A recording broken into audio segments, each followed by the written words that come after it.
안녕하십니까. 행복한 아침 이재용입니다. 안녕하세요. 장예인입니다. 오늘 아침 날씨는 정말 청명하던데 올해는 이른 더위가 찾아오면서 지금 에어컨 켠 곳이 많죠? 저희 스튜디오에도 에어컨 들어오고 있는데 에어컨 밑에 항상 생활하다 보면 냉방병이 또 걱정이고 이렇습니다. 그렇습니다. 에어컨 바람을 오래 쐬게 되면 몸도 으슬으슬 춥고 머리도 아프고 또 감기 몸살과 같은 증상이 나타나기도 하는데요.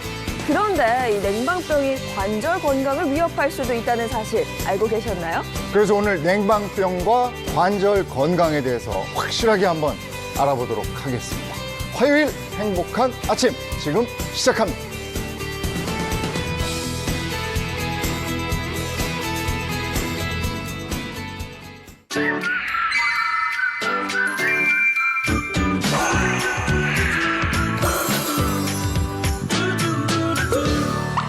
네, 앞서 말씀드린 대로 오늘 관절 건강에 대해서 그리고 냉방병에 대해서 여러분과 함께 확실하게 알아볼 겁니다. 전문의가 이 자리에 나와 있습니다. 라기향 정형외과 전문의입니다. 어서 오세요. 네. 어서 오세요. 안녕하세요. 네. 안녕하세요. 오늘 냉방병이 일으키는 그런 관절 건강에 대한 문제에 대해서 좀 확실하게 설명을 드리려고 합니다. 오늘 방송 보시고 많은 정보 얻으셨으면 좋겠습니다. 네.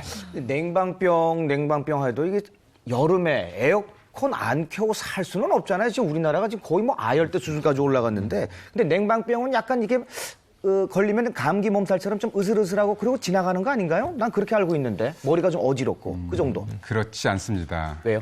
좀 극단적인 얘기긴 하지만 에어컨 잘못 켰다간 네. 사망할 수도 있습니다. 사망이요? 네.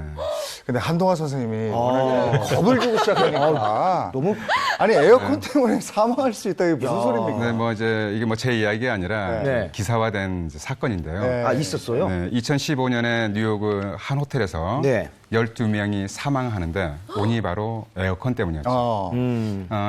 이유를 이제 조사해봤더니 에어컨에 서식하는 레지오넬라 균에 의한 세균성 냉방병으로 네. 128명이 환자가 발생하고 그중에 12명이 사망하는 사건이 발생했습니다. 큰 사건이었어요. 4년 전이네요. 네, 에어컨 때문에 사망이라니 정말 끔찍하고 좀 황당한 그런 사건인데요.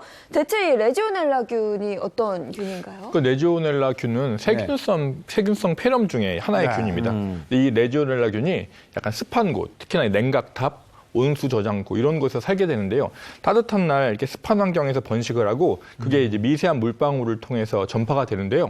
이 냉방기를 통해서 이렇게 사람한테 전파가 되는 거죠. 이 감염이 되게 되면 이 폐렴이기 때문에 뭐 열도 좀 나고 기침도 나고 근육통이 나서 우리가 보통 좀 심한 감기 정도로 이렇게 오인하기 쉬운 이런 증상이 되는데 그래서 건강한 사람들은 그냥 감기 좋아지듯이 그냥 금방 지나가게 됩니다. 하지만 면역력이 약하신 분들, 무슨 만성 질환이 있으신 분들, 그래서 면역력이 아주 좀 낮은 노인층이나 아니면 그 암 환자 같은 경우에는 사망률이 거의 80%까지 올라갈 수 있고요. 매년 우리나라에서도 한 20건 이상의 그런 레지오넬라균 감염 보고가 있습니다. 예. 야, 냉방병 우습게 봤는데 이거 아주 등골이 오싹해지는 그런 병이네요. 네. 그래서 이런 게 기침이나 아니면 몸살, 그다음에 근육통 같은 증상이 너무 오래 지속이 된다면 이 레지올레나증이 아닌가 한번 의심을 해봐야 되고요. 그래서 병원에서 진단을 받아보시는 게 좋고요. 평소에 이 레지오넬라균의 번식을 막기 위해서 다중이용시설, 큰 건물에서는 냉각탑 소독을 좀 철저히 하셔야 되고 가정에서도 에어컨 필터 청소를 하시는 게 좋고요. 또 이야기를 듣고 옆에서 누가 기침하신다고 또 이렇게 멀리 하실 수 있는데 사람 간에는 전파되지 않기 때문에 그건 걱정하셔도 됩니다. 지금 에어컨 청소 잘해야 된다고 했는데 저희가 지난번에 여름 준비하면서 에어컨 필터 청소하는 방법 가르쳐 드렸잖아요. 그렇죠. 네. 그 물에다가 놓고 솔로 이렇게 깨끗하게 닦고 건조시켜서 장착만 해도 굉장히 깨끗하게 시원하게 여름을 나실 수 있다 이런 말씀 드렸고요. 근데 지금 그 증상 얘기를 들어보니까 감기하고 너무 비슷해서 감기하고 냉방병하고 이게 어떻게 구분을 할 수 있나 그것도 궁금하고요. 네. 보통 이제 냉방병은 이제 정확한 병명은 아니고요. 냉방증후군이 어떻게 보면 보다 정확한 표현이라고 볼 수 있는데요. 과거에 이제 한의학에서는 이제 감기를 포함해서 냉기로 인한 모든 질환을 이제 차가운 자극에 상했다 그래서 상한병이다라고 표현했거든요. 동의보험에도 이런 내용이 나옵니다. 무더운 한여름에도 너무 찬 것을 많이 먹지 마라. 냉기로 상한다. 예, 예. 그런데 요즘은 냉장고 때문에 찬 음식을 많이 먹지만 더불어서 더욱더 문제가 되는 게 에어컨. 냉기 때문에 문제가 됩니다.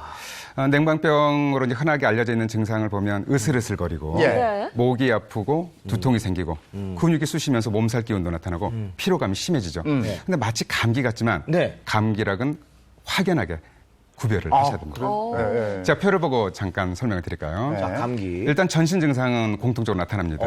그런데 감기는 열이 나죠. 네. 으슬거리면서 열이 나는 게 특징인데 오한. 네. 네, 냉방병은 약간 냉감만 있고 열은 나지 않습니다. 아. 그리고 감기에 걸리면 1, 2주면 자연스럽게 없어지는 경우가 많아요. 네. 치료가 되는데 냉방병은 냉기에 지속되는 동안은 계속 증상이 나타나죠. 또 이제 관절통 같은 경우는 이제 감기는 일반적으로 없는데 독감의 경우는 관절이 쑤시고 통증이 심하게 나타나고 근데 냉방병은 흔하게 관절통이나 근육통이 나타납니다.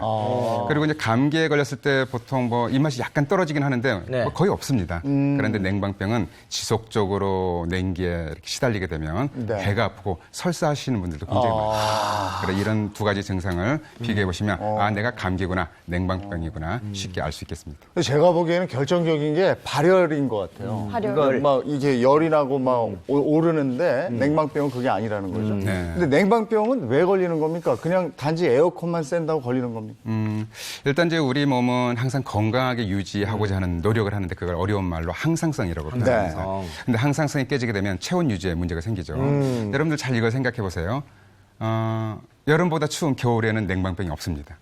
그러네. 그렇죠. 예. 이유는 겨울에 추운 환경에 외출을 하려고 할 때 옷을 따뜻하게 입고 나가요. 예. 그런데 마치 한여름에 냉방이 잘 돼 있는 것은 겨울과 똑같은데 옷을 대부분 얇게 입고 아, 있고 그렇죠. 보온이 안 되는 것입니다. 이제 또 하나 이제 문제가 되는 게 냉방병을 엄밀하게 말하면 바이러스나 세균에 의한 감염이 아니라 가장 이렇게 중요한 원인은 냉기 자체가 원인이 되는 거죠. 그런데 겨울은 또 자기 몸을 냉장고에 넣었다 뺐다 하는 것 똑같아요. 더운 환경에서 추운 실내로 오고 추운 실내로 있다 갑자기 또 더운 환경으로 빠져나가고 이렇게 되면 온도차. 자율신경에 문제가 생기고 내 몸을 항상성을 유지하는데 자율신경이 관여를 하는데 예. 자율신경이 아 나 이제 못하겠다. 너무 온도 변화가 심하니까 예. 너무 냉기에 노출이 많이 되니까 그래서 체온 유지에 문제가 생기면서 냉방병 증상이 나타납니다. 아니, 좀 우리가 건강을 위해서는 냉탕, 온탕을 하긴 하는데 이거는 너무 잦게 이러니까 네. 그게 또 병이 되는군요. 저는 그런데 좀 억울할 때가 많아요. 유독 친구들 중에서 저만 매년 냉방병에 걸리거든요. 유독 이렇게 더 잘 걸리는 사람들이 있는 건가요? 그렇죠. 있습니다. 체질이. 네, 일단 이제 환경의 문제인데요. 냉방이 잘 돼 있는 밀폐된 공간에서 하루 종일 근무하시는 분들, 예. 대표적으로 택시기사, 기사님들. 버스 기사님들, 그다음에 사무직 근로자들도 중앙에서 냉기가 공급되니까 어쩔 수가 없어요. 창문이 또 안 열리는 건물들이 되게 많습니다. 또 남성들에 비해서 여성들에게 냉방병이 자주 오고요. 젊은 층에 비해서 노인분들, 또 큰 병을 앓았던 후나 만성 피로를 호소하시는 분들이 냉방병을 자주 앓는데 네. 이 또한 이런 분들이 자율신경을 조절하는 능력이 떨어지고 또 항상성을 유지하기가 어려워요. 예. 아까 체질 말씀하셨는데 체질 중에 아 나는 몸이 좀 찬 것 같아, 수족냉증이 있는 것 같아 이런 소민들한테 냉방병이 자주 나타나는데요. 예. 나는 체질을 잘 모르는데요라고 하면 평상시에 찬 음식을 싫어하거나 선풍기 바람이나 에어컨의 찬 공기를 맞는 거 싫어하시는 분들은 냉방병에 걸릴 가능성이 높습니다. 야. 이런 경우는 더더욱 보온을 잘 하셔야 됩니다. 네. 제가 수족냉증이 있거든요. 네. 몸이 좀 차고 해당하는 분들은 유독 특히 좀 조심을 하셔야 될 것 같습니다. 그리고 방송사에 근무하는 분들도 그래요. 지금 여기 우리 주조 있잖아요. 여기서 우리 조종하는데. 네네. 거기도 기계들 이런 게 있어가지고 시원해요. 추울 정도거든요. 그런데 계속 있다 보면은 여름에 냉방병 걸릴 수가 있죠. 이렇게 시원한 데가 있으면 우리가 더운 데 있다가 거기 가면 와 뼛속까지 정말 시원하다 이러는데 네. 반대로 생각해 보면 그러니까 뼛속까지 냉방병에 걸릴 수 있다 그러네. 이런 얘기잖아요. 그렇게 되는 거죠. 네, 그 여름에 덥다고 이렇게 에어컨 냉기를 너무 오래 세게 되면요. 관절 건강에 역시 경고등이 켜질 수 있습니다. 네. 그걸 이제 보통 이제 관절 냉방병이라고 부르기도 합니다. 냉방병이 그러니까 이게 관절에도 들 수 있다는 그런 얘기가 되겠네요. 그죠. 이렇게 너무 더운 여름에 정말 이런 냉기는 정말 구세주 같은 정말 좋지만 관절 건강에 좋지 않은 이유가요. 그 여름에는 덥다고 실외에서 이렇게 있다가 집에 들어가시면 바로 이제 뭐 파워 냉방 확 켜가지고 네. 빨리 급하게 차가게 하려고 하시잖아요. 네. 그럴 때 그 차가운 바람이 온몸에만 오는 게 아니라 이 뼈와 관절까지 다 들어가서 뼈 관절에 속칭 그냥 바람이 들 수가 있게 네. 되겠습니다. 더울 때 말씀해 주신 것처럼 집에 들어가자마자 저도 파워 냉방부터 누르거든요. 네. 근데 이게 관절 건강에는 최악이다라는 이야기죠. 그죠. 이제 실내와 바깥의 온도 차이가 큰데 들어가자마자 갑자기 차가운 냉기에 확 노출하게 되면요. 우선 뭐 말초 혈관이 수축되면서 혈액순환이 갑자기 확 떨어지게 됩니다. 이 관절이라고 하면은 뼈와 뼈가 만나는 부분이 관절이고 그 안에 연골이 있는데요. 네. 이런 뼈나 연골은 혈액순환이 되게 안 되는 조직이거든요. 네. 그런 곳에 혈류가 갑자기 감소화되고 이 관절이 움직이기 위해서는 힘줄이나 인대, 근육이 붙어 있는데 이 힘줄, 인대, 근육도 역시 차가운 냉기에 의해서 예. 수축을 하고 뻣뻣해지게 되게 긴장되게 그리고 또 관절이 부드럽게 움직이라고 관절액이 들어있는데요. 그 관절액도 좀 부드럽지 못하게 돼요. 그래서 관절 건강에 아주 안 좋은 게 갑자기 추운 곳에 들어와서 아주 차가운 거를 오래 써 있는 것이 관절 건강에 아주 안 좋겠습니다. 그러니까 저게 그 겨울 상황이네. 그러니까 겨울 때. 더운 데 있다가 갑자기 추운 데 딱 들어가서 우리 몸이 추워지면 이렇게 딱 긴장하게 되잖아요. 네. 그래서 근육하고 뭐 이런 관절 마디마디가 딱 긴장이 되니까 그게 아픈 것 같아요. 네. 근데 이제 뭐 계속 이제 제가 자율신경 이야기를 하는데 그걸 네. 우리 스스로 조절할 수가 없어요. 이제 이렇게 혈관이 추운 상황에서는 혈관이 수축하는 이유는 체온을 빼앗기지 않게 해서 수축을 하는 거거든요. 근데 모든 조직이 수축하니까 문제가 되는데 한의학에서도 관절 건강에 냉기는 독이라고 했습니다. 어려운 한자를 좀 써보면 풍, 한, 서, 습, 조, 화. 이게 뭐냐면 외부 환경을 총망라한 단어들이에요. 바람, 더위, 뭐 추위, 뭐 습도, 건조함, 열기 이 모든 건 질병을 일으키는 원인인데 이 중에 특히 차가운 자극과 습기는 관절 건강에 치명적이다라고 네. 설명을 합니다. 네. 그런데 이제 냉방은 습기는 냉방병 상황에서는 습도는 낮지만 냉기가 주된 원인이잖아요. 네, 네. 이 냉기가 우리 선생님께서 말씀하셨듯이 인대나 근육을 수축시키고 관절을 이렇게 강직도를 높여주고 통증을 유발하죠. 그런데 만성적인 관절염을 관리할 때는 따뜻하게 해줘서 혈액순환을 촉진시켜야 되는데 그렇지 못하니까 더더욱 문제가 생기는 거죠. 한의학에서 보면 불통즉 통이란 말이 있어요. 통하지 않으면 통증이 나타난다. 예. 그런데 따뜻하면 기가 잘 소통이 되는데 추우면 움츠러드니까 예. 소통이 안 되면서 통증이 유발되는 거죠. 그래서 냉방병은 관절 건강에 큰 문제를 일으킵니다. 그럼 우리 관절 부위별로 어떤 증상이 나타나게 되는 건가요? 뭐 대부분의 관절이 다 이제 나타날 수가 있는데요. 네. 기본적으로 무릎이나 뭐 어깨, 손가락, 발목 이런 데 좀 자주 많이 나타나게 됩니다. 기본적으로 연골이 약간 말랑말랑해져 있는 연골 연화증이 있거나 네. 아니면 관절염이 약간 있으신 분들 그런 분들한테 이 냉기가 이제 전해지게 되면은 아무래도 이게 되게 시리고 시큰한 느낌을 이제 많이 예. 들게 됩니다. 무릎 같은 경우에는 이제 무릎 관절염이나 슬개골에 연골 연화증 있는 분들이 이렇게 냉기를 이제 자꾸 쏘이게 되면 많이 시린 느낌 오시죠. 네. 그리고 이제 오래 앉았다 일어날 때 무릎이 갑자기 펴지지 않는 아이고 하면서 맞아요, 그런 맞아요. 강직이 이제 오시게 네. 됩니다. 어깨는 어깨를 움직이는 회전 근개나 어깨 주머니, 관절낭의 위치과 수축을 오게 돼서요. 관절이 이제 굳어져 버리기 쉽고 충돌이 이제 일어나기 쉬워서 충돌 증후군 같은 병도 오기 쉽고요. 50견이라고 부르는 그 유착성 관절낭염 있으신 분들은 더 악화가 되게 됩니다. 그래서 이렇게 냉기를 쏘시면서도 어깨를 계속 한 번씩 각 방향으로 좀 풀어주는 그런 스트레칭을 네. 좀 해주시는 게 좋고요. 손은 안 그래도 수족냉증 얘기하신 것처럼 손 차가우신 분들 많으세요. 네. 그래서 이제 손 관절염 가볍게 있으신 분들 같은 경우에 이렇게 냉기를 쏘이게 되면 마디가 뻣뻣해지고 굳어지는 특징이 오실 수 있고요. 손목에서도 약간 이제 굳어지는 특징이 오면 손목에서 신경이 눌리는 뭐 손목 터널 증후군 같은 것도 오기 쉽고 네. 말초 순환 장애 와서 손이 저리다 이런 느낌도 이제 오실 수 저린 있죠. 거.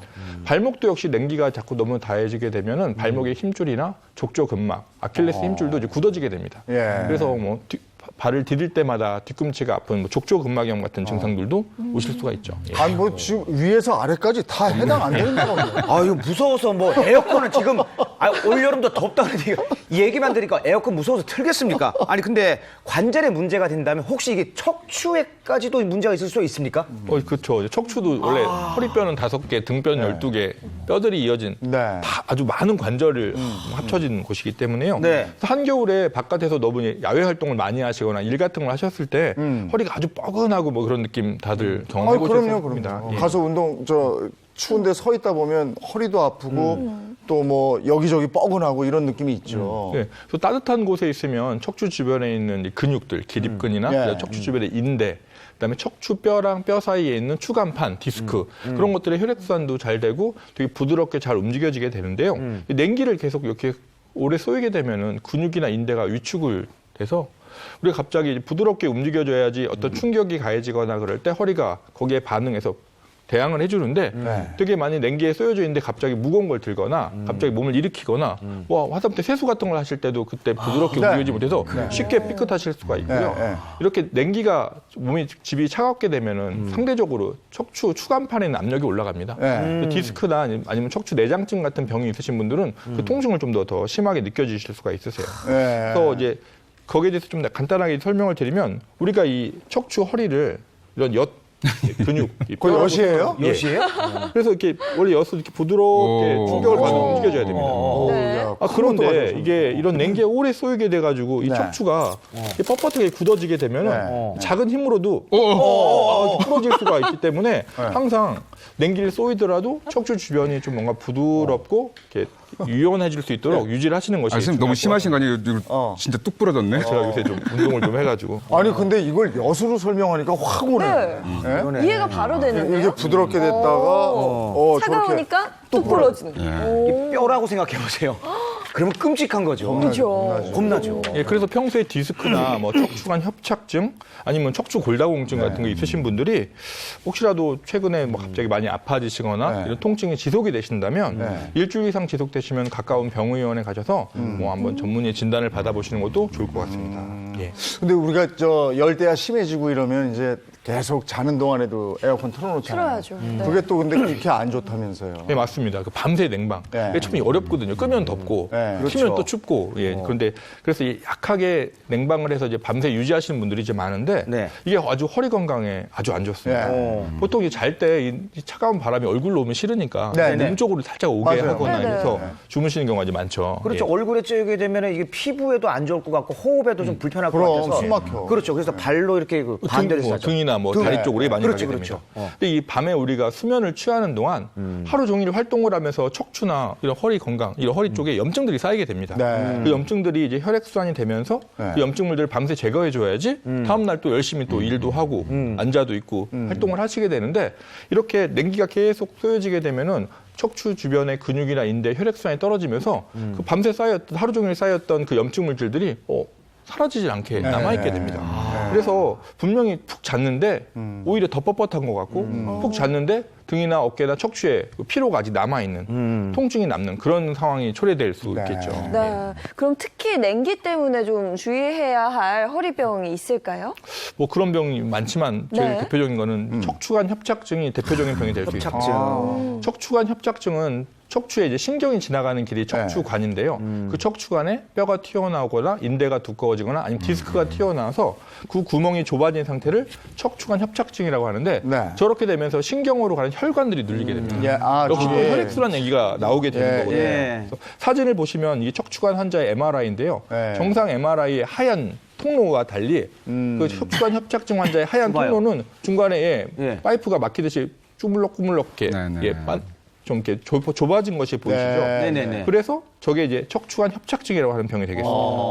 그러면 저걸 아파. 어떤 때 척추관 협착증을 의심해 볼 수 있는 거예요? 통증이 그 부위에 생기겠죠? 아니요, 이제 척추관 협착증은 이제 허리가 아프신 분들도 있는데 네. 안 아픈 분들도 아, 있고요. 그래요? 주 증상은 신경이 눌리기 때문에 오는 증상입니다. 네. 신경이 눌리기 때문에 다리 쪽으로 방사 통증, 예를 들면 저리거나 땡기거나 어떤 분은 발이 화끈거린다고 하기도 네. 하고요. 네. 대표적인 아주 특징적인 증상은 뭐냐면 처음엔 잘 걸으시는데 네. 한 50m, 100m 걷다 보면 막 다리가 아파서 못 걷게 됐어요. 그때 내 쪼그리고 앉아서 탁 쉬시면 네, 좀 나아요. 허리 쪽에 구멍이 넓어지면서 혈액순환이 좋아져서 또 다시 또 열심히 걸으실 수가 있는. 그래서 그 파행이라고 하는데 네. 좀 걷다가 다리가 아파서 못 걷는. 근데 그게 사실은 다리병이 아니라 이제 허리병이 되겠죠. 그러니까 이게 큰 통증이 없을 수도 있으니까 만약에 좀 움직이거나 앉아 있을 때나 서 있을 때 다리 저림 증상이 있거나 뭐 이런 증상이 있어서 이게 좀 이상하다 하면 병원에 가보는 게 좋다. 네. 그럼 이런 걸 미연에 예방하기 위해서 냉방병이나 냉방병으로 인한 관절 이상을 미연에 예방하려면 어떻게 해야 되는지 네. 저희가 준비한 게 몇 가지가 있어요. 보면서 얘기 나누죠. 네, 저희가 몇 가지 준비를 해봤는데요. 낮은 베개도 좀 보이고요. 또 가디건, 허리나 무릎, 손목 보호대도 네, 그렇죠. 보입니다. 젖은 수건도 있고요. 자, 저걸로 좀 어떻게 저희가 예방을 할 수 있는 거예요? 일단 아까 말씀드렸듯이 에어컨이나 이 선풍기 바람이 몸에 직접적으로 오는 것을 좀 피하시는 것이 좋습니다. 네. 그렇다고 이제 온몸을 다 감싸고 있으면 더운데 답답하죠. 그죠? 그래서 허리가 아프신 분들은 허리 쪽으로 직접적으로 냉기가 가지 않게 허리 복대를 착용하시는 게 좋고요. 복대. 예, 무릎이나 발목이 안 좋으신 분은 각각 그 관련 부위를 냉기가 직접적으로 닿지 않게 이제 막는 것이 좋은데 그렇다고 저런 복대나 보호대. 아니면 보호대나 아니면 허리 복대나 아니면 관절 무릎 보호대를 이렇게 냉기가 쪼일 때 말고 상시간 착용하게 되면 근력이 빠질 수 있기 때문에 네. 냉기가 너무 오래 쏘여지는 노출되는 곳에 있으실 때는 자기 아픈 부위만 선택적으로 좀 이렇게 보호를 하시는 이런 것이 식으로. 중요하겠습니다. 그 찜질 같은 경우도 이 도움이 되나요? 이런 같은 부위에다가? 그렇죠. 역시나 그 냉기로 인한 이 병을 예방하는 거기 때문에 혈액순환이 되는 것이 중요해서 따뜻한 온찜질이나 반신욕 같은 것이 되게 도움이 됩니다. 너무 더워서 집에 가서까지 또 반신욕이나 찜질을 할 거냐는 좀 약간 생각을 해볼 수는 있지만 네. 근데 지금 말씀하신 건 이런 냉방병이 심하고 그 관절에 증상이 있으신 분들 얘기죠. 그래서 네. 시원하게 냉기를 맞더라도 지금 앞 발목이나 무릎 아니면 허리 그 국소적으로 자기의 뭔가 통증이나 이런 문제가 있으신 분들은 귀가하셔서 그 부위를 좀 따뜻한 찜질을 같이 겸용해서 해주시는 게 혈액순환을 도와주게 해서 냉방병도 예방하고 그다음 관절도 또 다시 혈액순환 좋아지게 하게 되겠습니다. 특히나 통증 억제 호르몬인 엔도르핀 생성 같은 경우에는 충분히 잠을 주무셔야 좋거든요. 네. 주무시기 전에 너무 졸리시더라도 가벼운 스트레칭 충분히 하셔가지고 관절 통증, 척추 특히나 척추 쪽을 혈액순환 좋아지게 한 다음에 주무시는 게 좋고요. 잠을 잘 때 그 또 목을 보호하기 위해서 6에서 한 8cm 정도 되는 벽에? 낮은 베개를 사용하셔서 네. 또 좀 보호하시는 것이 좋을 것 같습니다. 예. 네. 근데 확실히 너무 높은 베개 베면 이쪽으로 피가 안 통해서 그러는지 목에 뻐근해. 무리가 오더라고요. 네네. 그래서 방금 말씀하신 것도 이제 중요한 내용이고요. 이제 냉방병을 예방하기 위해서 가장 중요한 것은 이제 체온을 보호하는 겁니다. 네. 유지. 제가 이제 아까 말씀드렸듯이 이제 한여름에 냉방은 겨울철에 실외와 똑같다고 했는데요. 여러분들이 이제 겨울철에 실외에 나갈 때 옷을 따뜻하게 입고 나간다고 상상해 보면 어떻게 보온을 해야 될지 아실 거예요. 네. 그 지금 저처럼 지금 좀 이렇게 가디건이나 스카프, 목을 보호하시는 분들은 이 스카프를 지금도 두르고 다니세요.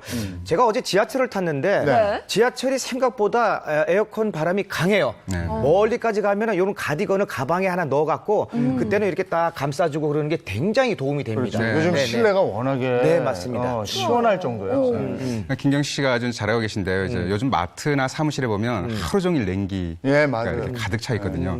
그런 경우에는 이제 여벌옷으로 긴팔옷이나 또 이렇게 가벼운 이제 카디건을 이렇게 준비해 놓으셨다가 네. 수시로 이렇게 덧옷으로 입어서 네. 체온을 보호하셔야 되고요. 특히 가장 문제가 되는 게 냉기가 위에서 내려오잖아요. 그리고 목덜미 쪽을 서늘하게 하기 때문에 스카프나 손수건을 착용을 하고 또 이제 그쪽으로 해서 체온이 많이 또 이렇게 경동맥을 통해서 빠져나가니까 역시 도움이 되겠습니다. 네, 덥다고 이제 너무 그냥 헐벗게 다니지만 말고 네. 그런 이제 패션에 좀 신경을 쓰면은 굉장히 도움 될 것 같습니다. 그리고 지금 요즘 아까 우리 장혜인 아나운서가 저는 집에 들어가면 강냉으로 돌려요. 예. 파워냉방. 네, 파워냉방을 파워냉방. 그렇게 일시적으로 하시는 건 좋은데요. 중요한 거는 에어컨을 틀더라도 적정 실내 온도를 25도 아, 20. 이상으로 맞춰 놓으시는 게 네. 도움이 되고요.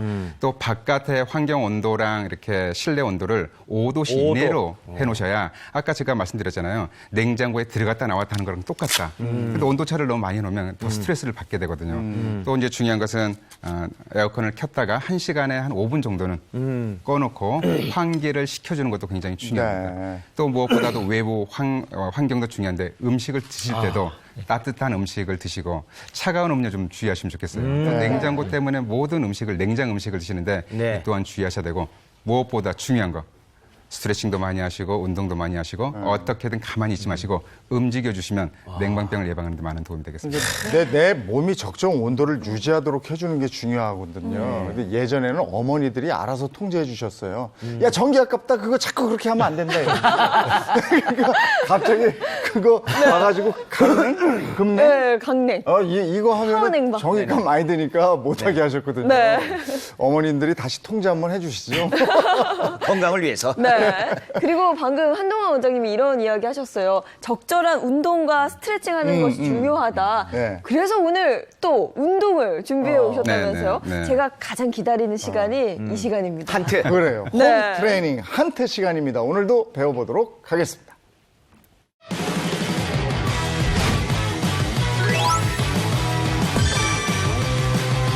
이것도 누가 바꿔야 되겠네. 그렇죠. 위, 아래, 왼쪽, 오른쪽, 동선 앞으로 찍는 아래, 거예요. 왼쪽, 오른쪽.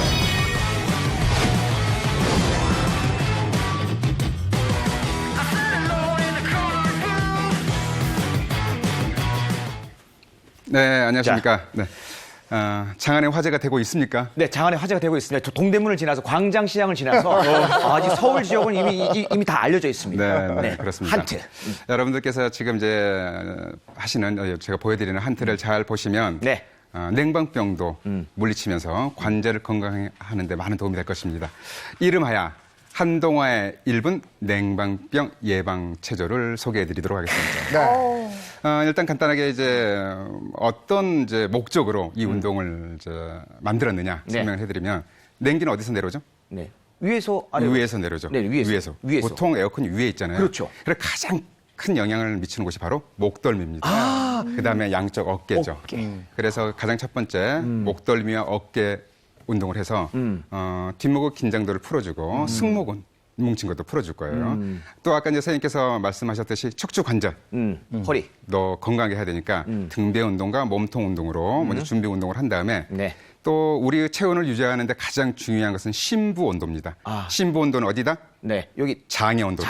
장애. 대장 쪽에. 그래서 아랫배 단전 부위를 쳐서 쳐요? 진동을 일으키면 열이 발생돼요. 이런 식으로. 네. 화장실 가고 싶지 않을까? 그러면 제가 음악 없이 한번 이제 설명해 드려볼게요. 잘 따라하세요. 네. 냉기는 위에서 오죠. 그리고 가장 치명적인, 그러니까 직격탄을 맞는 곳이 목덜미입니다. 목덜미. 그래서 어떤 느낌이냐면 목덜미의 냉기를 쓸어내립니다. 쓸어서 버려. 그렇죠. 한 번 더. 쓸어서 버려. 이때 마찰력이 일어나면서 따뜻해져요. 그러네요. 그렇죠. 벌써 따뜻해집니다. 따뜻해지고. 이거를 버려. 세 차례. 몸이 훈훈해지고 있습니다. 그다음에 승모근을 풀어줘야 되는데 여러분들이 이제 각도만 보시면 돼요. 되게 쉽습니다. 옆구리에 붙이세요. 그다음에 팔꿈치를 90도로 만듭니다. 네. 여기서 세 차례 벌어주는. 팔꿈치를 붙이고요. 이게 안 그쵸. 벌어지냐? 잘 안 벌어져. 옆구리에 붙이는 겁니다. 세 진짜 번 잘안 하시고. 벌어져요? 잘 안 벌어지죠. 아니, 그러니까 벌어지는 만큼만 이 정도면 돼요. 그다음에 느낌은 날개 축지를 붙인다. 날개 축지를 붙인다. 자, 이게 세 번 한 다음에 세 번. 45도로 만듭니다. 45도로 45도 옆구리와 네. 상완은 45도, 전완은 여전히 팔꿈치는 90도. 여기서도 마찬가지로 세 번. 세 번. 날개 축지를 붙인다. 이 승모근을 부위별로 풀어주는 거예요. 스트레칭이 되네요. 그다음에 90도로 올립니다. 이것도 세 번. 뚜둑 자, 소리가 나네. 네. 어이구. 세게 하지 마시고 가볍게 해서 가볍게. 여기서 살짝 멈춰서 어. 날개 축지를 붙인다는 느낌으로 네. 하면 됩니다. 자, 세 번 했죠. 네. 그다음 등배 운동 가볍게. 네. 등배 아래로. 손등 쳐다보시고. 손등 쳐다보시고. 자, 몸통 운동도 이 상태에서 네. 고개까지 시선까지 다 돌릴 거예요. 하나, 한 번. 둘, 이게 한 세트고 이거를 세 번을 세 번씩. 반복하는 거죠. 자, 또 오른쪽으로 한 번. 다양한데, 오늘? 이렇게 해서 세 번 했다가 마지막에 마지막에. 기마 자세. 기마 자세. 말을 탔어요. 자, 그리고 손이 관건입니다. 손을 잡아주세요. 네. 이렇게 약간 깍지 끼듯이. 네. 엄지 손가락 위로 네. 손바닥을 겹쳐서 이 엄지 손가락을 배꼽 부에 딱 대면 네. 딱 쳐지는 부위가 단전입니다. 그러니까 쉬워요. 배꼽 위치. 네. 장이 올리도록. 세게 치네. 세 번 또 쉬었다가 둘, 셋 이렇게 해서 세 번씩 세 차례 하면 끝납니다. 자, 음악 가지고 한번 해볼까요? 부글부글 끓네. 자, 연습 그리고 동작 이제. 시청자 여러분들 지금 일어서셔야 되는데 네. 설수 어머니 빨리 서세요. 네네. 설수 어머니, 순이 어머니 서셔서 따라해주세요. 난 누가 오신 줄 알았어, 지금. 자, 음악 크게 주세요. 네. 자, 냉기 목덜미부터. 목덜미를 버려요. 쓰다듬어서 냉기 버리고. 버리시고 자, 날아가라. 쓰다듬어서. 냉기가 싫어. 세 번째 했습니다. 아, 이거 안 했네요. 자, 얼굴 당기기. 그렇지, 얼굴 당기기. 2번, 3번. 옆구리 붙이고 살짝 3번. 둘. 자, 어머니 따라하세요. 셋. 셋. 자, 45도. 하나. 네, 자, 스트레칭. 가벼워. 시원해집니다. 자, 90도 올려서. 날개 축지를 붙인다는 느낌으로. 네. 아유, 50견 날아갈 것 같아요. 자, 등대 운동. 자, 아래로. 자, 하늘 한번 보시고, 천장 보시고. 자, 시선까지. 하나. 허리 트위스트. 자, 한 번 더. 다시 아래로. 자, 위를 보시고. 다시 오른쪽, 한번. 왼쪽. 네. 한 번 더. 자, 아래로. 위를 보시고. 자, 다시 한번 팔 운동. 자, 희마 자세. 자, 추가 자세 제일 중요합니다. 하나, 둘, 셋. 하나, 둘, 셋. 하나, 둘, 셋.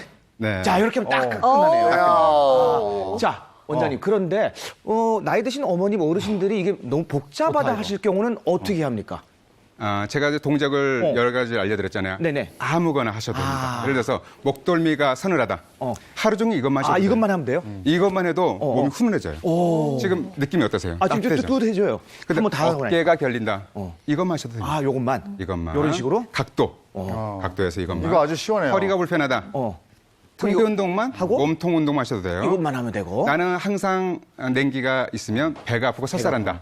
이것만 하셔도 됩니다. 그게 재밌어. 편하신 대로 이거 마시면 돼요. 요거는 밖에서 말고 집에서 해야지. 밖에서 하면 조금 보기가. 아니, 이렇게 하시니까 그렇지. 경식 씨는 자꾸 이걸 움직여서 그래. 그래, 이렇게 가만히 있지. 이거 가만히 있고. 네. 다시 해볼까요? 한 번만 다시 해볼까요? 네, 네. 한 번만. 딱 1분에 끝납니다. 알겠습니다. 1분. 자, 음악 크게 주시고. 네. 자, 같이 따라해 보십시오. 냉기. 아주 도움이 됩니다. 버리세요. 자, 버려. 자, 재활용도 안 돼요. 버려요. 버리고. 자, 네. 얼굴 들어가는 거 3번.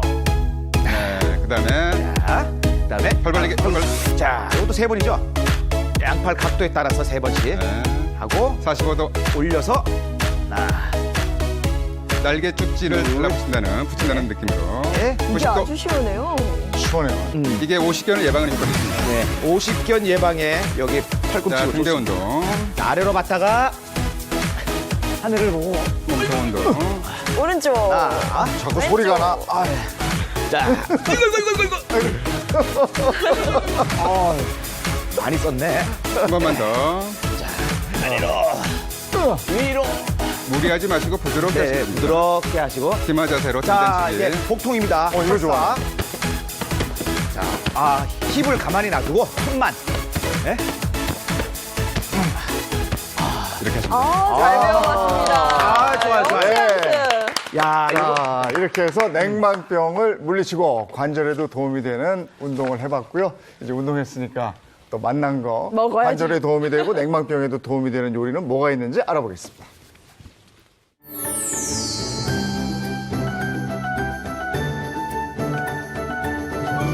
건강하게 먹을 수 있는 방법을 제가 알려드리려고 나왔거든요.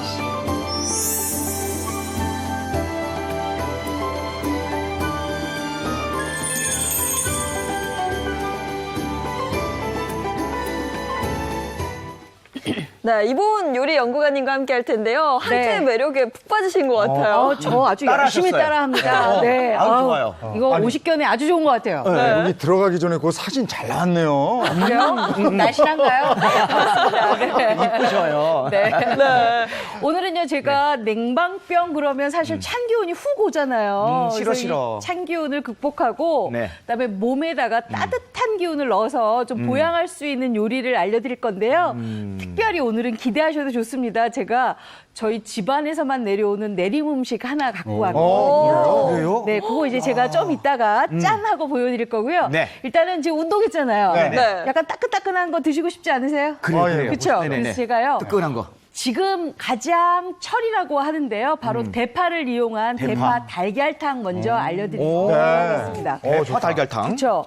먼저 대파를 먼저 준비하는데요. 보통 대파로 이제 국 끓인다 그러거나 아니면 국물을 낸다 그러면 점액질 때문에 약간 쌉쌀한 맛 있어서 약간 데쳐내는데요. 네네네. 지금 나오는 햇대파는 굉장히 단맛이 많이 나오기 때문에 굳이 데칠 필요 없고요. 그냥 깨끗하게 씻어서 한 5cm가량 토막 내고 이렇게 반틈으로 이렇게 세로로 그냥 잘라 놓으시면 될 것 같아요. 그냥 흐르는 물에 그냥 씻기만 하면 되는 거예요? 안 그러면 데치고? 네, 간편하네. 왜냐하면 그래야지만 지금 이 안에 점액질이 없고 좀 달달한 맛만 있거든요. 그래서 요거 쓰시면 되고요. 좋아요. 그다음에 제가 오늘 특별하게 좀 알려드릴 거 있는데요. 네네네, 뭡니까? 이렇게 간편한 국을 끓일 때 네. 가장 어머님들이 국물을 뭘로 하지? 걱정이잖아요. 네네네. 그래서 몸을 따뜻하게 하는 재료들이 있어요.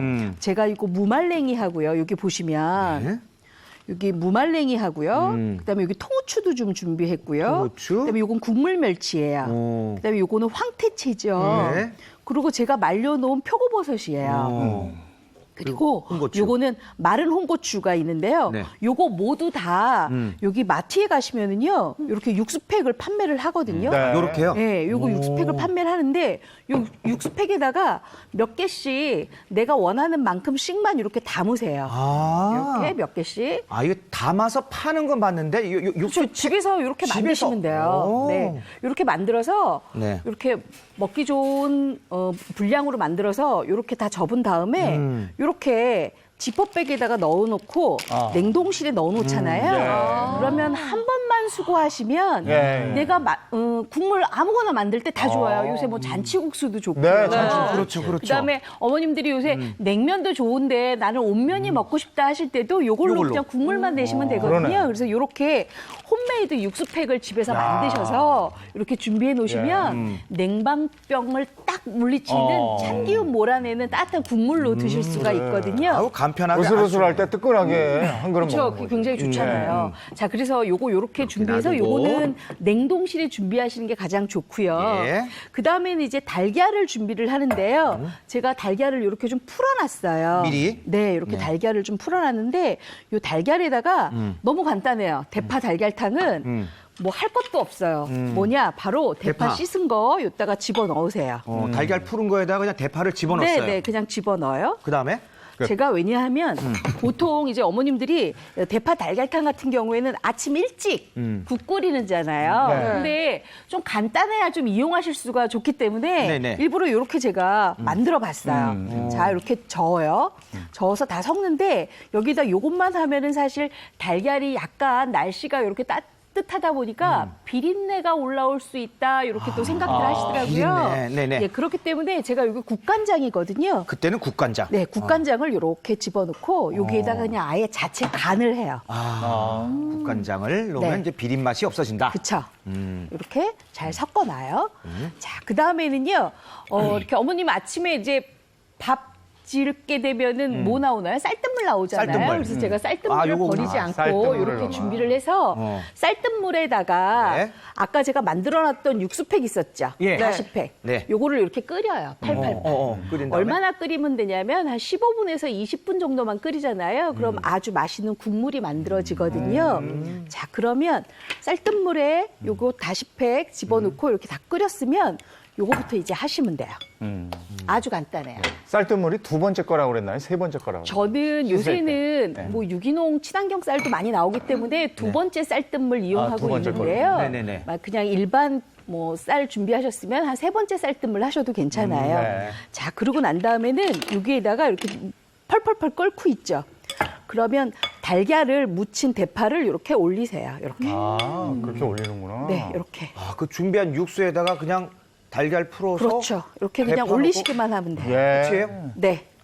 너무 간단하죠. 네. 근데 쌀뜨물 왜 이용하는지 이유 아세요? 쌀뜨물 구수해서 그런 거 아니에요? 오, 맞아요. 아, 그래요? 왜냐하면 쌀전분이 있잖아요. 쌀전분이 있는 국에다가 달걀탕을 하면은 달걀 비린 맛도 없을 뿐만 아니라 우리가 보통 이제 맹물에다가 이렇게 하는 제가 거보다. 아까 만든 국물팩을 넣어서 하는 것보다 쌀뜨물에다가 하게 되면 훨씬 더 뭐랄까요? 이렇게 말갛게 일어나지 않고 약간 딱 달라붙는 맛이 있거든요.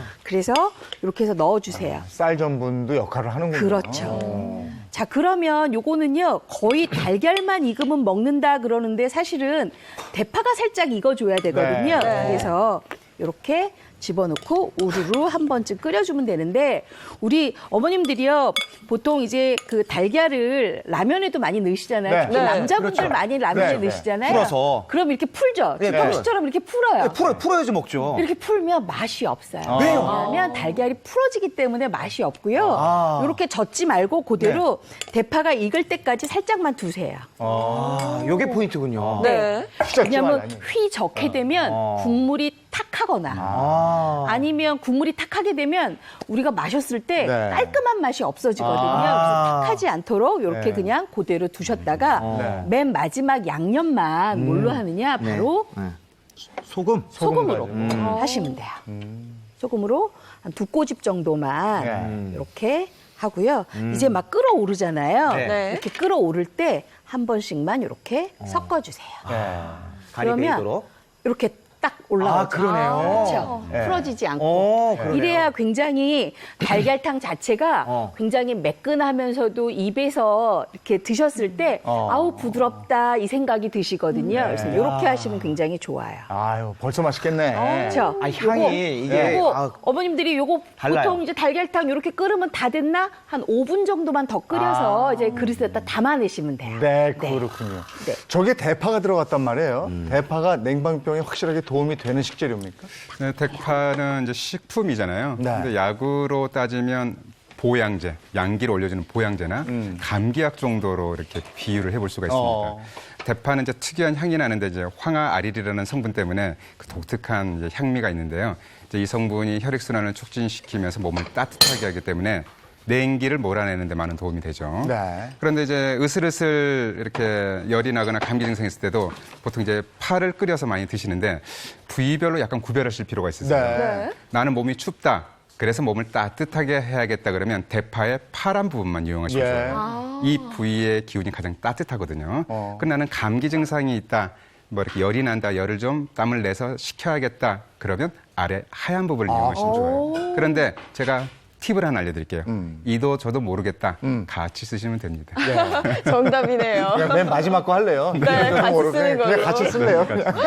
아니 그러면 대파가 관절이나 뼈 건강에도 좀 도움이 될까요? 대파에는 칼슘이 되게 풍부하게 들어있어서요. 칼슘은 이제 뼈 건강에 아주 도움이 되고요. 네. 달걀 노른자는 대표적인 비타민 D가 아주 많은 음식입니다. 비타민 D가 이제 부족하게 되면 몸에서 칼슘이나 그다음에 그 인산염 재흡수를 잘 못해가지고 부족하게 되면 골다공증이 오시는 거고요. 또 하나 또 이제 비타민 D가 부족하면은 인슐린 작용이 둔해지게 돼서 복부 비만을 초래하게 됩니다. 그러면 이제 무릎 관절염 약화가 되죠. 그래서 이렇게 이 대파랑 이 달걀 노른자 같은 경우에는 이제 뼈랑 관절을 다 어우러서 좋아지게 할 수 있는 그런 좋은 음식이라고 볼 수 있습니다. 알겠습니다. 자, 말씀하시는 사이에 두 번째 요리를 준비하셨어요. 네. 네. 닭 나오니까 어떤 생각 드세요?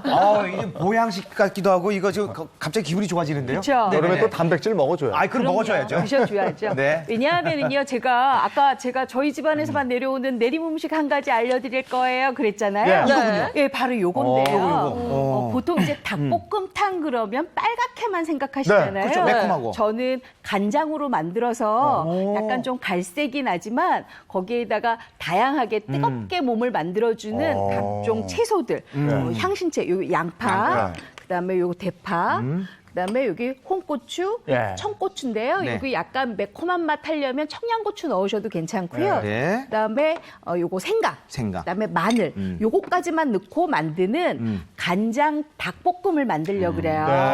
네. 근데 닭의 부위도 굉장히 중요한데요. 네. 뭐 어떤 부위 사용해도 다 괜찮은데 네.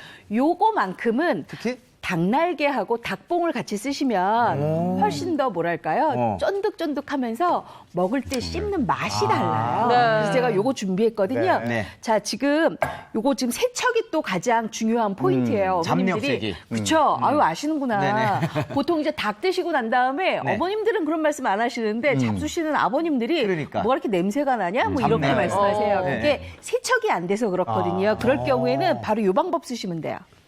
여기 지금 굵은 소금이거든요. 네. 굵은 소금 이렇게 넉넉하게 붓고요. 네. 그다음에 요게 지금 밀가루예요. 밀가루를 굵은 소금만큼보다 한 배만 더 넣고 요거를 이제 바락바락 주물러요. 짜지지 않을까요, 그러면? 아니에요. 왜냐하면 이렇게 바락바락 주물르면 닭에 있는 잡내가 빠져 있을 뿐만 아니라 닭에 묻어 있는 불순물까지 제거를 하고요. 그다음에 굵은 소금이 안에 들어가서 이게 삼투압이 일어나거든요. 그래서 굉장히 쫀득쫀득한 맛을 내니까요. 이렇게 세척을 하시면 좋고요. 요거 그냥 흐르는 물이나 아니면 고여 있는 물에다가 담가요? 한번 헹궈서 바로 건져내시면 아주 맛있는 닭을 쓰실 수가 있죠. 저렇게 씻는구나. 그렇죠. 이렇게 해서 굉장히 뽀득뽀득하게 씻어내면은요, 요거 보세요. 오. 아주 살결이 예, 괜찮죠. 그러죠. 금방 이렇게 됐네요. 씻어놓으시면 우리 집에 왜 냄새가 나는데 조 과정이 없었어요. 그렇죠. 이 과정을 꼭 해놓으셔야 되고요. 그다음에 또 하나는 여기에다가 이제 요 과정을 하셨으면 두 번째 과정은 뭐냐면 바로 닭을 손질을 해야 되는데요. 이렇게 잘 씻어놨어요. 다 돼 있잖아요. 근데 우리가 조금 빨리 먹고 싶잖아요. 예. 경식 씨 약간 좀 성질 급하시죠. 아, 이거 왜냐면 이거 못 기다려요. 그래서 이렇게 칼집을 좀 내주시면 칼집을. 좋아요. 요 닭. 안에까지 금방 예, 있게. 그렇죠. 그래서 이렇게 칼집을 한 3번 정도 3번. 예, 양쪽에다가 넣어주시면 빨리 익죠. 훨씬 더 닭이 빨리 익겠죠. 네. 요거 닭봉 같은 경우에도요, 굵은 부위에 한 번씩 더 칼집을 내주시면 훨씬 더 좋아요. 제 거는 한 번씩 더 내주세요. 빨리 먹고 싶어요. 이렇게 해서 이제 준비를 하시면 이제 다 됐어요. 제가 요거 이제 양념만 하면 되겠는데요. 네. 양념하는 거 금방 보여드릴게요. 요거 뭐 아주 쉬워요. 양념도 잘 배겠어요. 칼집 내놓으면. 그렇죠. 자, 일단 식용유에다가요. 식용유를 먼저 이렇게 둘러요.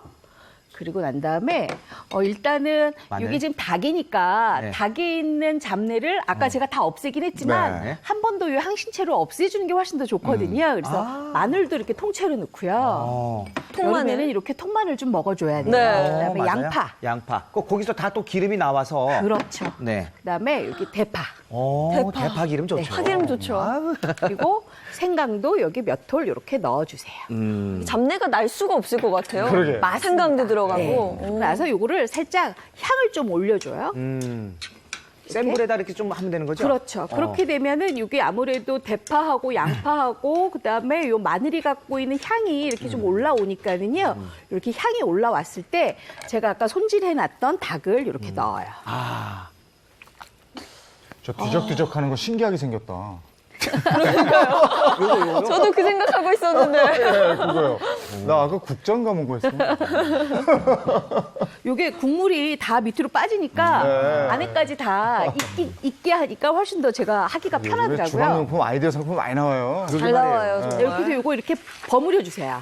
그러면 아무래도 식물성 기름이 들어가서 동물성 지방을 빼내는 역할을 하겠지요. 그래서 코팅이 된단 말이에요. 자, 이렇게 넣어주세요. 볶아요. 볶아요. 네.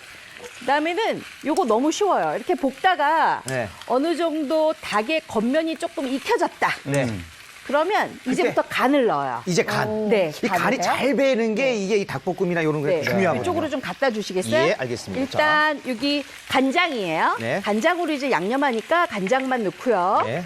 그다음에 요거 매실청이에요. 매실청. 네, 제가 아까 양파를 듬뿍 넣기 때문에 네네. 굳이 설탕, 뭐 올리고당, 물엿 안 넣으셔도 괜찮아요. 네. 양파의 단맛이 나오죠? 그렇죠. 네. 그다음에 여기다가 소금하고요.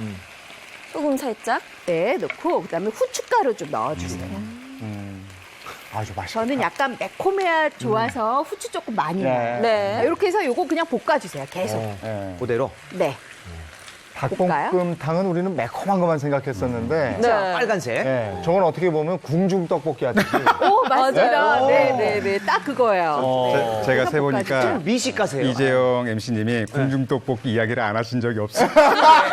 좋아하셔. 아, 내가 예전에 거기 살았을지도 몰라. 떡볶이집이에요?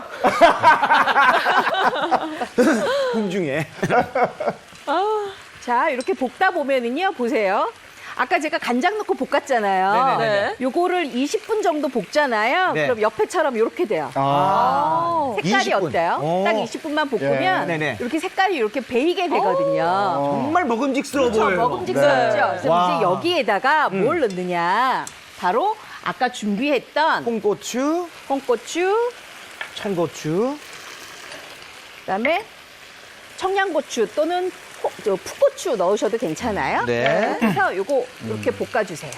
밖에 비 오나 봐. 이 소리, 맛있는 소리. 맛있는 소리 너무 나죠? 네. 네. 이렇게 해서 볶아주세요. 네. 아, 저기 당면도 좀 들어가면 맛있을 것 같은데요. 아유, 저 소리. 당면. 자꾸 많이 당면도 바라죠? 좋습니다. 왜냐하면 이렇게 거의 볶아졌을 때 우리가 왜 일반적으로 잡채하는 당면 넣잖아요. 네. 그러면 국물을 다 빨아들여서 맛이 없으니까 네. 요새 유행하는 납작당면 맞아요. 살짝 불려서 같이 넣으시면 네. 훨씬 더 국물을 그쪽에서 다 안 가져가니까 닭에 있는 수분은 자체로 갖고 있으니까 훨씬 더 맛있겠죠. 이렇게 해서 같이 하시면 좋아요. 예. 와, 자. 못 참겠다. 향이 너무 좋아요. 향이 냄새가. 향이. 야, 여기까지 막 오죠? 제가 아까 칼집 많이 내달라 그랬는데 네. 빨리 주시지. 칼집 저쪽 건 아까 다 제가 많이 얼추겠어요. 냈어요. 네, 네. 전 매운 걸 못 먹어서 네. 요리 닭볶음탕을 못 먹는데 저거는 안 매우니까. 요거는 뭐 무난하죠? 네, 너무 좋을 것 네. 같아요. 이렇게 하시면 사실 우리가 얼큰한 닭볶음탕도 굉장히 좋지만요. 네. 이렇게 간장을 넣고 아주 매끈하게 만들어서 네. 매운맛은 사실은 아까 마늘, 양파, 그다음에 대파, 고추에서 다 나오거든요. 네. 그러니까 훨씬 더 후끈하게 또 궁합 맞춰서 드실 수가 있을 것 같아요. 안 돼. 보셨어, 또 그새. 아우. 야, 이게 정말 향이 사람을 예. 아침부터 네. 너무 이게 배고플 때. 아, 그쵸. 점점 변해가는 거 보세요. 네. 색깔이. 네, 점점 변해가죠. 이렇게 해서 딱 20분 정도만 볶아주시면 네. 닭은 닭대로 굉장히 맛있고요. 그다음에 그 안에 들어있는 마늘, 양파 골라 먹는 재미도 있어서 굉장히 좋습니다. 여기 지금 다 된 것 같아서 제가 마지막으로 깨 뿌려서 마무리를 할게요. 마무리. 자, 이렇게 되면 이제 마무리가 됐어요. 예. 네. 조금 더 익히는 동안 저희는 네. 레시피 한 번 더 확인하도록 하겠습니다. 한편의 영화처럼 사랑해도 열린 결말은 싫어 그 주인공들처럼 불고 불며 후회하긴 싫어 우리 딱 약속해 난 친구는 못해 깨끗하게 가끔 참 약속해 사랑 빼면 원래 우린 남의 M.I.M. 내 눈앞에서 M.I.M. 떠나가 버려 I know 이제는 bye-bye 이별 앞에 가위 지고는 못 사는 너에게 싹 자르게 싫어라기 개가 다 나란 놈 쪽내자만 먹어도 집에선 너의 어깨 잡은 채로 굳어버려 난 휴대폰 한편의 영화처럼 사랑해도 열린 결말은 싫어 그 주인공들처럼 불고 불며 맛있게 생겼죠? 네. 대파, 달걀 넣어서 따끈하게 국물 끓였고요. 네. 또 간장으로 맛을 내서 닭볶음. 네. 매운 닭볶음탕 많이들 알고 계시고 네. 좋아하실 텐데 색다른 매력을 드릴 수 있을 것 같아요. 예. 이거 간장 뜨끈한 닭볶음. 국물은 속까지 풀릴 것 같고. 오. 예.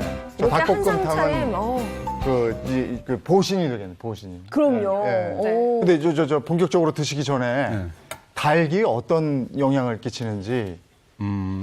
이제 우리가 육류를 많이 먹잖아요. 네. 가축류도 있고 조류도 있는데 그 육류 중에 가장 성질이 따뜻한 육류가 닭입니다.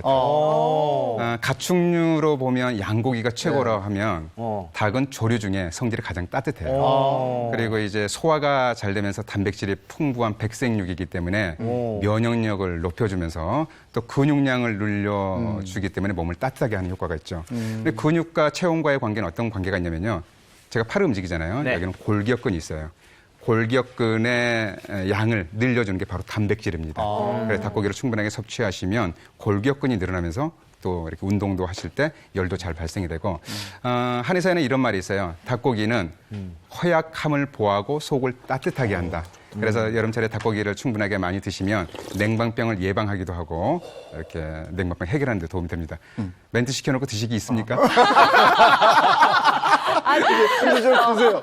오, 좋아, 국물. 아니, 달라요. 네. 먹어보겠습니다. 대파 달걀탕. 네, 확실히 달라요. 국물팩을 만들어서 이렇게 수시로 이용하게 되면 어머님들이 바쁜 아침에 국 끓이기 조금 힘들다고 하시잖아요. 그리고 재빠르게 되는 국이니까 굉장히 도움이 되시겠죠. 깔끔하면서 그렇죠. 맛은 다 제가 올라오고. 아까 달걀을 안 휘저었던 이유가 딱 보이시죠? 그러니까요. 이 그쵸. 국물이 너무 이거 야 최고인데. 그리고 대파가 굉장히 연하네요. 네, 야들야들해요. 대파가요. 요새 햇대파가 굉장히 야들야들하고 연하기 때문에 이렇게 국으로 끓여 잡수셔도 좋고요. 아니면 살짝 데쳐서 들기름, 그다음에 들깨가루 넣고 김 조금 부셔가지고 조물조물 묻혀서 나물로 잡수셔도 아주 좋고요.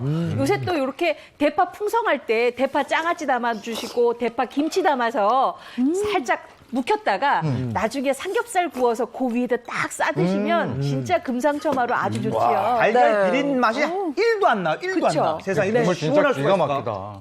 너무 야들야들하니 부드럽죠. 오. 근데 보통 이제 달걀탕을 먹으면 국물이 싱겁고 뭐 맹맹한데 이거는 그렇죠.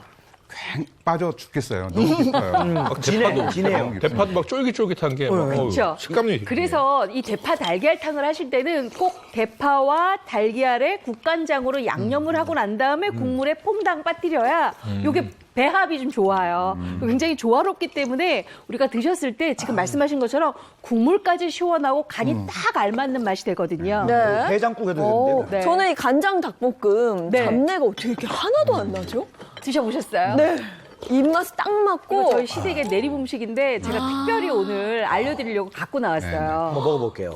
이게 맛을 아예 보니 잡내가 안 나요. 맛을 보니까 짜진 않으면서 살짝 매콤함이 그쵸. 열을 올리면서 냉방병을 예방하는데 닭고기도 좋지만 약간 매콤한 맛도 네. 이렇게 금상첨화 같습니다. 네, 그럼 이 닭이 관절과 뼈 건강에도 좀 도움이 되나요? 그렇죠. 일단 기본적으로 관절이 건강해지기 위해서는 근육량이 많아야 된다고 제가 말씀드렸는데요. 이렇게 닭고기는 이제 관절에 이렇게 주위에 있는 근육량도 늘려주면서 이렇게 관절 건강에 도움이 되는데 무엇보다도 제가 지금 가장 좋아하는 닭고기 부위가 날개예요. 날개. 네, 닭날개 너무 좋아하시잖아요. 닭날개는 네. 살 말고도 이렇게 약간 물컹물컹한 교온질 성분이 많아서 연골이 약해졌을 때 연골을 튼튼하게 하는데 이렇게 특히 이제 이 닭고기 중에서도 닭날개 잘 드시게 되면 또 건강을 지키는 데 도움이 되겠습니다. 네. 날개 좋아하면 위험하다고 그러던데. 바람 난다고들 하잖아요. 아, 그리고요, 요 닭볶음 안에 들어있는 채소가 양파, 마늘이요, 굉장히 양념이 잘 배어서 먹으면 먹을수록 아주 단맛이 우러나거든요. 그래서 몸은 후끈하게 달궈주고, 맛에서는 굉장히 단맛이 나니까 금상첨화라고 할 수가 있겠죠. 맛있다. 네. 한 원장님, 그리고 이 외에도 도움이 되는, 냉방병에 도움이 되는 식품들 좀 알려주시죠. 방금 이제 눈치를 채셨을 거예요. 이제 닭 나왔죠. 네. 그다음에 대파 나왔네요. 네. 아까 고추. 네. 이렇게 기온이 따뜻한 식재료들이 냉방병을 예방하는 데 도움이 됩니다. 닭고기 말고도 양고기나 이렇게 염소고기도 기온이 따뜻해요. 그러면 냉방병이 안 좋은 냉방병 피해야 될 음식은 뭐냐? 오이, 상추, 수박, 참외. 여름 과일들은 대부분 맞아요. 성질이 차요. 그래서 이런 것들은 주의하시고 고기로 따지면 돼지고기나 오리고기가 성질이 서늘합니다. 그리고 대부분의 해산물들은 몸을 좀 차갑게 식혀주기 때문에 냉방병이 있을 때도 예방하고 싶을 때는 오른쪽에 있는 냉성식품은 조금 네. 주의하시면 좋겠습니다. 오늘 뭐 오랜만에 차 하나 가져 나오셨네요. 아, 네. 이름하여 세상에 없는 차. 냉방병을 해결하는 말린 콩나물차입니다. 말린 콩나물. 콩나물이 차가 돼요? 아, 그렇죠. 한번 드셔보세요. 우리 그냥 콩나물 꼭 먹으면 안 돼요? 지금 이제 제 자존심을 살짝 상처를 내셨는데 지금 맛을 보시면 네. 왜 말린 콩나물을 차로 먹는구나라고 하실 너무 거예요. 좋아요. 왜냐하면 예전에 저희 할머니가요, 이 콩나물에다가 그냥 조청 넣고 차를 만들어서 주셔서 저희는 그 뜨거운 물을 먹고 감기를 예방을 했었거든요. 다르다. 제가 이거 먹어보니까 이거 완전히 좋아요. 다르네. 그렇죠? 죄송합니다. 아이고 이거 정말 이거는 콩나물차 이거 아무것도 좋은데요? 첨가물이 네. 없고요. 네. 콩나물만 했는데 콩나물은 과거에 약으로 썼어요. 대두황곤이라 그래서 우황청심에도 말린 콩나물이 들어갑니다. 이게 면역력을 높여주면서 감기를 예방하는 효과도 있고요. 소염작용, 항산화 작용도 뛰어난데 무엇보다도 뭉친 근육을 풀어주는 효과가 있어요. 그래서 냉방병이 있을 때 이렇게 근육이 뭉치고 이렇게 불편한 증상이 있을 때 콩나물 차를 드시면 단방에 해결이 됩니다. 네. 오늘 말린 콩나물. 만드는 네, 네. 지금 만드는 방법 잠깐 알려드릴게요. 네. 시중에서 봉지 하나를 사요. 그럼 네. 500g 나옵니다. 이거를 잘 말려요. 이거를 큰 다시백에 넣어서 물 2리터를 넣고 1시간 약한 불로 끓이면 1리터로 졸아듭니다. 식혀서 냉장고에 넣어놨다가 네. 냉방병 증상이 있을 때 한 2, 3일 동안 네. 조금씩 꺼내서 따뜻하게 데펴 드시면 네. 도움이 되겠습니다. 알겠습니다. 오늘 자부심을 가지고 나오셨기 때문에. 예, 오늘 콩나물차까지 아주 잘 먹었고요. 다가오는 여름 더 더워질 텐데 냉방병 없이 건강하게 나시길 바라면서 준비한 겁니다. 네. 고맙습니다. 고맙습니다. 네. 이제 날씨 알아보죠. 네, 밤사이 호남과 영동 지역을 중심으로 비가 내렸는데요. 비가 내리지 않은 중서부 지역은 기온이 오른다는 소식입니다. 야외 현장 연결해 보도록 하죠. 김혜연 캐스터. 네, 화요일 아침은 눈부신 햇살이 반겨주고 있습니다. 요 며칠 흐린 하늘만 봐서 그런지 오늘은 날씨를 전하기 위해 이렇게 야외에 기다리는 내내 설렘이 감돌기도 했는데요. 오늘은 어제보다 기온이 더 올라서 한낮에 서울 25도, 경북 의성은 27도로 조금 덥게 느껴질 수 있겠습니다. 다만 일부 남부와 영동은 비로 인해 기온이 크게 오르긴 어렵겠습니다. 현재 비는 호남을 중심으로 약하게 내리고 있습니다. 영동은 낮까지, 남부와 제주는 오후까지 이어질 텐데요. 비의 양은 영동과 제주에 5mm 미만으로 많지 않겠고요. 호남과 경남 서부 내륙으로 5에서 20mm가 더 내리겠습니다. 전국 하늘엔 가끔 구름만 지나겠습니다. 제주와 동해안을 중심으로 초속 10m에 달하는 다소 강한 바람이 불겠고요. 원활한 대기 확산으로 전국 공기는 종일 청정하겠습니다. 다만 충남과 전북에서 오존 농도가 짙어진다는 점 참고하시기 바랍니다. 현재 서울 17.9도인데요. 한낮에 서울 25도로 어제보다 4도 정도 높겠고요. 대전, 대구 26도, 광주 25도 등 대부분 지역이 25도 안팎에 머무겠습니다. 다만 동풍의 영향으로 동해안 지역은 강릉 19도에 머물며 서늘하겠습니다. 내일은 경남 내륙으로 한 차례 소나기가 지나겠습니다. 토요일 일부 중부와 경북에 비가 내리겠고요. 기온은 갈수록 높아져 일요일 서울의 낮 기온이 30도 가까이 오르겠습니다.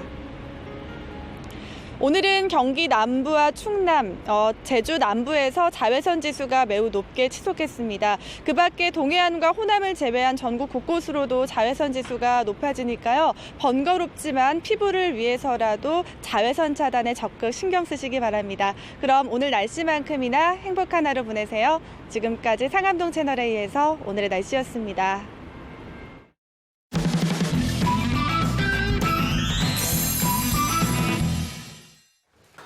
네, 이번엔 친절한 예인씨 시간입니다. 오늘은 6월 9일과 관련된 소식 전해드릴까 하는데요. 유구자조금관리위원회가 유구와 발음이 비슷한 6월 9일을 유구데이로 정하고 충북 제천에서 행사를 열었습니다. 1902년 프랑스인 쇼트가 만든 홀스타인 목장은 한국 낙농업의 시초로 꼽히는데요. 3대째 유구 축산에 종사한 유구인 등이 표창장을 받았고 각종 유구 요리 전시회가 열렸습니다. 행사에 참석한 전국 유구 종사자 300여 명은 이 땅의 100년, 우리 소, 우리 유구라는 올해 슬로건도 선포했습니다. 지금까지 친절한 예인씨였습니다. 오늘 아침에 일어나서 안타까운 소식을 접하게 됐습니다. 어제 밤에 이희호 여사가 별세했다, 이런 소식이 전해졌는데 여성운동가이자 우리나라의 민주주의를 위해서 헌신하신 이희호 여사의 명복을 빕니다. 네, 저희는 내일 아침 8시 더욱 신선하고 알찬 내용으로 돌아오겠습니다. 행복한 아침, 행복한 하루 되십시오. 고맙습니다. 고맙습니다.